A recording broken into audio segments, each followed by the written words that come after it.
महर्षि जी, आपका प्रश्न है कि इन्होंने हनुमान जी को अपना भाई माना, बचपन से माना था। फिर अभी बड़े होके किसी ने बताया स्त्री साधक हनुमान जी की भक्ति नहीं कर सकते, उनको स्पर्श बड़े छोटे से हनुमान जी को साथ लेके घूमते हैं। तो महाराज जी कौन? हाँ, देखो, ये सब अलग बातें हैं, व्यवहार की हैं। हनुमान जी के मैया थे ना, मैया थे ना, बस। ये केवल बात सिद्धि के लिए की जाती है कि जब हनुमान जी को शक्ति के रूप में उनको तो वहां फिर नियम कानून लगते हैं। अभी आप मान लो हनुमान जी मेरे लाला है, कोई रोक पाएगा क्या? मेरे लाला है, मेरा छोटा पुत्र है, मेरा भाई है, मेरे जो भाव देखो, हनुमान जी कोई और नहीं, प्रभु ही तो है ना। तो मुझे इन सब बातों में कि स्त्री को ये इससे, देखो भैया, स्त्री और पुरुष की पोशाक पहने हो आप, ना आप स्त्री हो ना आप पुरुष हो। सच्चाई से समझो, ना थे न रहोगे, बीच में पोशाक मिली है। सरकारी पोशाक नहीं बदलती कि आपको ड्यूटी जाना है तो आपकी पोशाक ये है। आप हो भारत के, फौज में हो, लेकिन अलग अलग है। वायुयान, जल, नेवी, थल, आर्मी, अलग अलग पोशाक, पुलिस की अलग, सबकी अलग। पर है सब कौन? भारतीय ना है। हम सब कौन? भगवदंश हैं। ये पोशाक मिली, हम आराधना भगवान की कर सकते हैं। देखो समझो, ना कोई स्त्री है ना कोई पुरुष है, हम सब भगवान के अंश हैं। और अंश एक जैसे हैं, उसमें छोटा बड़ा गंदा पवित्र ये सब नहीं है, समान अंश है। भगवान सम है ना, तो उनका अंश भी सम। एक श्लोक आता है उपनिषदों में, पूर्णमदः पूर्णमिदं पूर्णात् पूर्णमुदच्यते पूर्णस्य पूर्णमादाय पूर्णमेवावशिष्यते। उस पूर्ण परमात्मा से अगर अंश निकाला जाए तो क्या बचेगा? पूर्ण। वो पूर्ण ही अंश होता है। तो हम सब परमात्मा अंश हैं।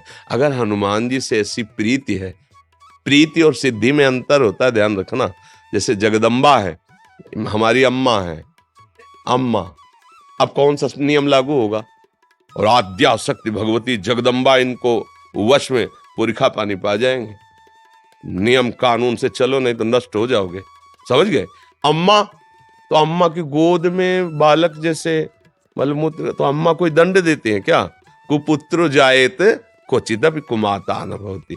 ऐसे ही हमारे सब प्रभु की से देखो, बाल ब्रह्मचारी हनुमान जी, अंजनी के लिए क्या है? पुत्र ही तो है ना। अंजनी के पास जब जाएंगे तो अंजनी क्या करेंगे? लाला, दुलार करेंगे ना। बस हनुमान जी हमारे लाला हैं, हमारे भाई हैं, हमारे पुत्र हैं। अपने भाव में रहो। सबको ये बताने की जरूरत नहीं है, सबको सुनाने की जरूरत नहीं है। महान भक्त हैं हमारे सामने। हनुमान जी जैसा कोई भक्त नहीं, भगवान का सेवक नहीं। और उनको हम इस भाव से बज रहे हैं, भला कहीं अमंगल हो सकता है? नियम कानून लगते हैं पदवी पर। हम उनको से कोई चाह नहीं कर रहे कि आप हमारे अधीन हो, जब मैं बोलूं वो हो जाए। हनुमान जी की जैसे सिद्धियां ग्रहण करना, दैवी शक्तियों को अधीन करना, बोले दुर्गा देवी इनको सिद्ध है, कात्यायनी इनको सिद्ध है, वो एक अलग क्षेत्र हो गया और ये अलग क्षेत्र हो गया। अगर आप इस क्षेत्र में भाव से बज रही है तो कोई न स्त्री है न पुरुष है, भगवान का अंश है। और अपने लाडले को दुलार करना सबका अधिकार है। खूब भक्ति करे। ये कुछ जो अनसुनी भी करना चाहिए। महाराज जी, गंगा में थी ना, मैं अक्षय तृतीया को पंचकोशी कर रही थी, तो पंचमी स्नान पे एक स्त्री ने बोल दिया ना कि छूते नहीं है, तो इन्होंने बाल रूप ले लिया। मैंने मार्गदर्शन यही आप करवाने। देखो भाई, हम आपको ये नहीं कहते कि आप मंगलवार को बंधनवार लेकर हनुमान जी के मंदिर जाएं, वहां चढ़ाएं। हम नहीं कह रहे। हम ये नहीं कह रहे कि आप उन सिद्धियों की जैसे प्राप्ति की जाती है। हमारे लाला हैं, खवाओ पिलाओ दुलार करो। देखो अभी हनुमान जी राजी हो जाते हैं कि ले, इनको रामचरित्र अच्छा लगता है, भगवान की चर्चा सुनाओ, इनको सिया राम नाम कीर्तन सुनाओ, अपने भाव से मगन। हम कोई साधारण सबकी सुनोगे तो पागल हो जाओगे।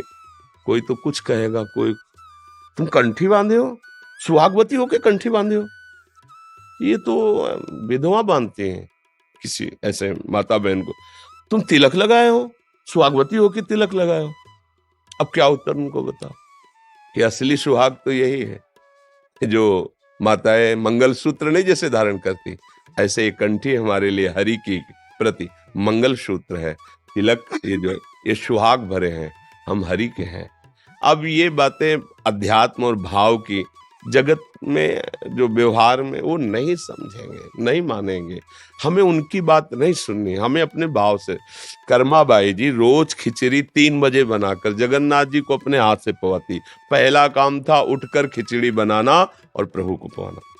एक दिन सुबह स्नान करने जा रही थी, सूर्योदय हो गया था, तो एक संत भगवान मिले, तो उनका कर्माबाई सूर्योदय हो गया, तुम भगत हो, अब स्नान करने जा रहे हो, जल्दी जगा करो। तो उनका जग तो बहुत जल्दी गई थी, पर वो खिचड़ी बनाई, ठाकुर जी को भोग बनाया और पवाया, फिर स्नान कर। अरे कितना बड़ा अपराध कर रहे हो तुम, ठाकुर जी को बिना स्नान किए भोग बना, ये तो घोर अपराध है। अच्छा महाराज, पहले स्नान फिर तिलक फिर ऐसा जो नियम है। खिचड़ी बनाई, लगभग सुबह होने जा, बुलाया ठाकुर जी, एक कौल पाया, उधर पर्दा हटने वाला था, अंतर्ध्यान होके वहां पहुंच गए, खिचड़ी लगी थी मुख में। उनका जय जय, अभी तो पर्दा खुला है, भोग तो पधरा नहीं आपके मुख में। तो उनका एक महात्मा ने ना, बड़ा नियम कानून वाला है, समझा दिया हमारी कर्माबाई को।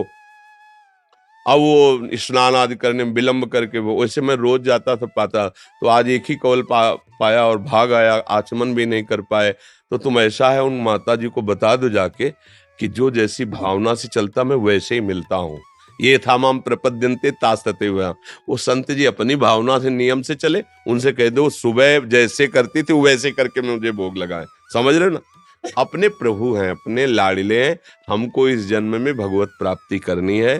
भक्त का चरण आश्रय लेकर भगवान का चरण आश्रय, ये दो ही प्रकार हैं जिनसे भगवान की प्राप्ति होती है। तो आप चाहे प्रभु मान लो, चाहे महान भक्त मान लो, चाहे उनको अपना पुत्र मान लो। जब भगवान को पुत्र माना तो देखो अखिल लोकों का पिता नंद भवन में घुटने के बल चल रहा है नहीं? अयोध्या नरेश महाराज चक्रवर्ती सम्राट दशरथ जी के आंगन में रुंझुन करते हुए डोला कौन? अखिल लोकों का माता पिता स्वयं वो है। तो हमें लगता है कि यदि हमारी आसक्ति है और हम भावपूर्वक कर रहे हैं, तो हम किसी ब्रह्मचारी की सेवा नहीं कर रहे, किसी सिद्धि प्राप्ति के लिए नहीं कर रहे, हम अपने पुत्र की कर रहे हैं, हम अपने प्रभु की कर रहे हैं, हम अपने लाडिले की कर रहे हैं। कहीं कुछ बिगड़ने वाला नहीं, भाव से करो। ये शरीर वास्तविक नहीं है, उपासना वास्तविक है। ये आज है, कल नहीं रहेगा। आप अपने अंदर भाव हटाओ, मैं स्त्री हूं, मैं पुरुष हूं, अभी शुद्ध अध्यात्म जागृत। पर ये साधारण बातें नहीं हैं, तो साधारण लोगों की बातें सुनोगे तो फिर यही सब बातें आएगी। अपने को उपासना करनी, आप भाव से रहो। जहाँ हनुमान जी वहाँ सियाराम जी है, क्योंकि बिना हनुमान जी सियाराम के रह नहीं सकते। तो जब भोग लगाओ तो वही भाव करो, सियाराम जी विराजमान। अच्छा मान लो कोई कह रहा है हनुमान जी को स्त्री की सेवा नहीं करनी चाहिए, तो सियाराम जी की करनी चाहिए? हाँ करनी चाहिए। तो हनुमान जी कहाँ बैठे हैं? उनके चरणों में बैठे ना, है ना? भोग लगेगा तो हनुमान जी को हटा दोगे क्या? स्नान कराओगे तो हनुमान जी को हटा दोगे क्या? वो तो पूरी छवि में वहीं बैठे हैं। छवि हो या राम दरबार हो, जहां राम दरबार है वहां बैठे महाराज हनुमान जी चरणों के पास। तो समझो कहीं ऐसा हो सकता है क्या? तो इसलिए हाँ, हम ये नहीं कहते कि आप बंधनवार लेकर जाओ और हनुमान जी के मंदिर में जाके बंधन, हम ऐसा नहीं कहते। हम अपने भाव की बात, जो वहां सिद्धांत की बात आएगी तो अलग चल। सिद्धांत नियम कानून एक अलग है और प्रेम का कानून अलग है। प्रेम का एक स्वतंत्र कानून होता है और कोई कानून मानता ही नहीं। न लाज तीन लोकन की, न वेद को कहो करे, न शंख भूत प्रेत की, न देव जच्छते डरे, सुने न कान और की, द्रवे न और इच्छना। प्रेम का एक अपना प्रभाव होता है, इसलिए ऐसे भाव से चलिए।